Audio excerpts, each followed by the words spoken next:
वल्लभ श्री हरिवंश, कल महाशिवरात्रि है बंधुओं। कल 26/2/2025 को महाशिवरात्रि का पर्व मनाया जाएगा। इस दिन योग है, मतलब कल भगवान महाकाल की पूजा अर्चना होती है महाशिवरात्रि दिन। पर ये कुछ अंधविश्वास में रखा है, क्योंकि धर्म गुरु होने के कारण मैं आपको बता सकता हूँ, मेरा बताना कर्तव्य है कि आप सही राह पर चले, अंधविश्वास को दूर धकेले, हस्तक्षेप करें अंधविश्वास का। तो बंधुओं, कल महाशिवरात्रि इसलिए मनाई जाती है, लोगों की कहावत है कि कल भगवान शंकर और माता पार्वती जी का विवाह हुआ बताया। ऐसा लोगों का मानना है, लोगों के मन माने ढंग है। पर बंधु, इसका एक कारण है। कल जब ये शिवरात्रि महाशिवरात्रि इसलिए मनाई जाती है, इसके ऊपर एक कथा है, मैं आपको सुनाता हूँ। एक बार ब्रह्मा जी और विष्णु जी को अपनी शक्ति पर घमंड आया। ब्रह्मा जी को घमंड आया, वो कहते कि मैं महान, और विष्णु जी कहते के नाम से आप अपन दोनों महान नहीं, महादेव महान। फिर वो ब्रह्मा जी कहते हैं वो शमशान निवासी, वो महान कैसे हो सकता है, उसके पास सारे अवगुण हैं। ब्रह्मा जी के ऊपर माया छा गई। तो भगवान विष्णु कहते नहीं, आप महान नहीं हैं, आप बड़े हैं, वो तो त्रिलोक स्वामी हैं, वो महान है। फिर ब्रह्मा जी और विष्णु जी भगवान शंकर के पास गए और उन्होंने कहा, हे भगवान शंकर, आप ही बताइए हम दोनों में अपन तीनों में से कौन महान। तो भगवान शंकर एक लंबी रेखा बन गए, एक शिवलिंग के आकार के लिए एक सीधा सा स्तंभ बन गए, और उसका कोई अंत ही नहीं था, अंत छोर ही नहीं था जहाँ पे खत्म हो जाए।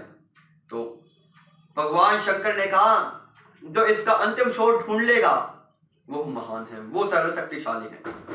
तो ब्रह्मा जी और विष्णु जी लग गए उसका अंतिम छोर देखने कि कहाँ पर इसका अंत है।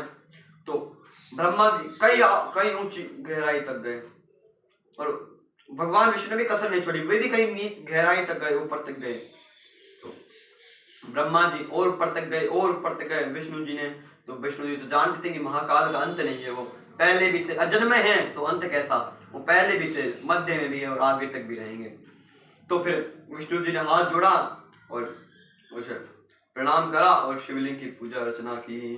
तो फिर विष्णु जी नीचे आ गए और ब्रह्मा जी ऊपर देखते गए जाते गए, और ब्रह्मा जी नीचे आकर बोले कि मैंने इसका अंतिम छोर ढूंढ लिया है। भगवान शिव को पता पड़ गया कि ब्रह्मा जी झूठ बोल रहे हैं। तो भगवान विष्णु जी ने कहा, और ब्रह्मा जी भी हार मान लिए। अब फिर उन्होंने कहा, हे प्रभु, आप त्रिलोक में श्रेष्ठ हो, आप ही महान हो, हम पर कृपा करो। तो भगवान शंकर ने कृपा करके शिवलिंग का पूजन करा। ब्रह्मा जी और विष्णु जी ने शिवलिंग का पूजन करा, इसलिए यही शिवरात्रि मनाई जाती है। कल के दिन भगवान महादेव का शिवलिंग का पूजा अर्चना होता है। इसलिए बंधु, आप भी पूजा अर्चना जरूर करना, क्योंकि कल का पूजा सर्वश्रेष्ठ माना जाता है। कुछ भी आपके पास जितना हो उतना समर्पण करें। तो जैसे इस पे कथा आती है, क्या क्या देना चाहिए। एक गांव में एक बाबा गए, वो बाबा वहां पे गए तो वहां के गांव के आदमी बड़े क्रूर खतरनाक आदमी वहां पे उनसे घृणा करने लगे। बाबा वहां पे जाके बैठे, नीम के पेड़ के नीचे बैठे। तो लोग बाग बड़े गुस्से में थे, तो उन्होंने उनको चप्पल की माला पहना दी। अब बताओ, तो बाबा मन ही मन भगवान शुक्रिया करे, हे भगवान तेरा क्या कहना, धन्यवाद बाबा, धन्यवाद मालिक।